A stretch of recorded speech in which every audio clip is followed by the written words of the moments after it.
bookcases at some point, but I think it's going to have to be a shelf at a time, because otherwise it's going to be too much of a rush. So the first thing you'll notice in this video is that my bookshelves are not organised at all, really. They probably were at some point in the past, the dim and distant past, but since then they've just become completely muddled, so there'll be no kind of running theme throughout, so you'll just have to bear with me on that one, I'm afraid. Okay, so let's start. The first books we can see here are a couple of Terry Pratchett books.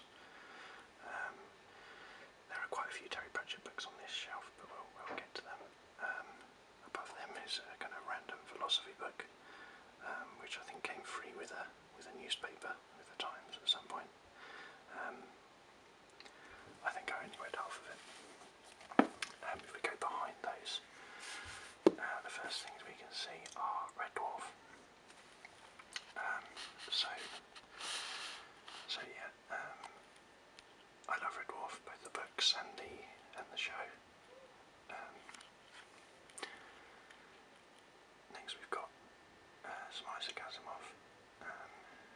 I think it should be all of the Foundation books there, or pretty much all of them. It's possible the other ones, there's a couple lying around in other places somewhere, but I do have all of them. I love the Foundation series. I really recommend it to anyone who loves any kind of science fiction. I actually just recommend Asimov generally. The robot series is very good as well.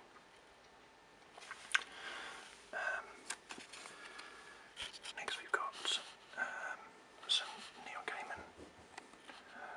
Neil Gaiman is an excellent writer. This one, Smoke and Mirrors, is a short story book, which I think I've only read a couple of those. Next we've got the Ribblestrom series. I haven't read these yet. These two were lent to me by a friend. They're actually children's books, I believe, or young adult books. They come highly recommended from someone I really trust, so I'm looking forward to reading those. Then we've got some more Neil Gaiman, Stardust, which you may have seen the film, or you may have read the book, or both. I, at the moment, have done neither.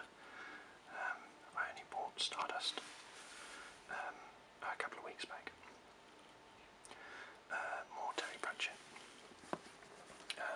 If you haven't read Terry Pratchett, I suggest you do so. There we go, lots of them.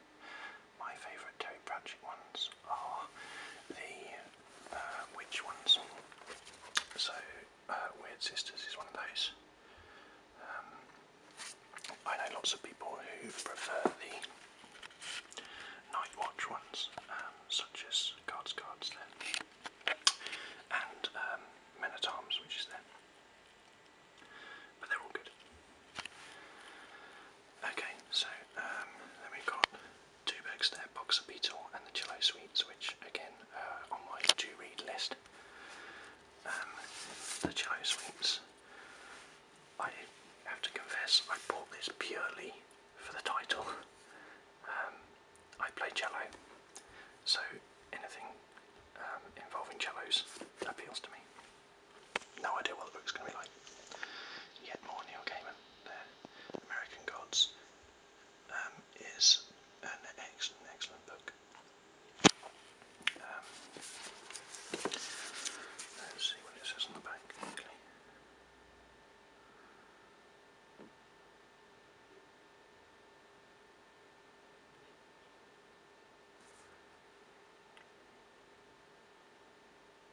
Okay. Well, hopefully you got to read some of that. Essentially, it involves the ancient gods wandering around America, modern America. It's excellent. Some John le Carré. I'm a big fan of John le Carré, particularly the Tinker Tailor Soldier Spy, which is there, and the two that come after that, which also feature I believe that they are, well, I know that they have made a film, or are making a film of Tinker Tailor Soldier Spy. Hopefully it will do it justice. The BBC TV series of the 70s was excellent. 70s or 80s, I don't know.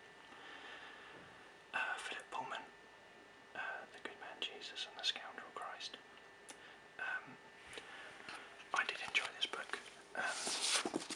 It's not as good as the His Dark Materials trilogy, but I'm not really sure much is better than that, so I think we'll probably forgive him for that. It is an interesting book. What else have we got here? A bit of John Grisham.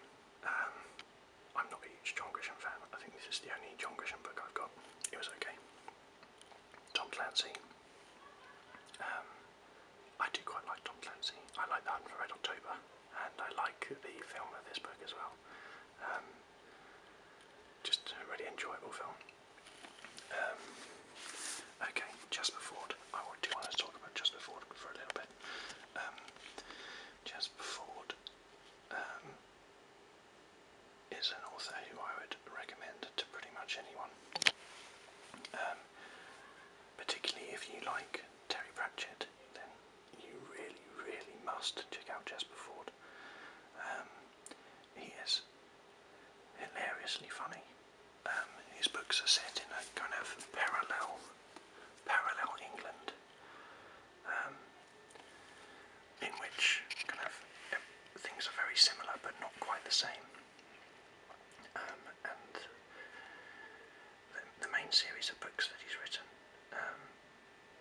feature a character called Thursday Next, who is a literary detective. Essentially, most of the books revolve around the literary world and books themselves, but in this universe, characters from books actually have lives of their own. It's almost impossible to describe the books in any detail. I just recommend you read them. This isn't the first one. The first one is called The Air Affair, and I'm sure we'll see that on a future shelf. Or at least I hope we will, otherwise I've lost it. Okay, so I think we're just about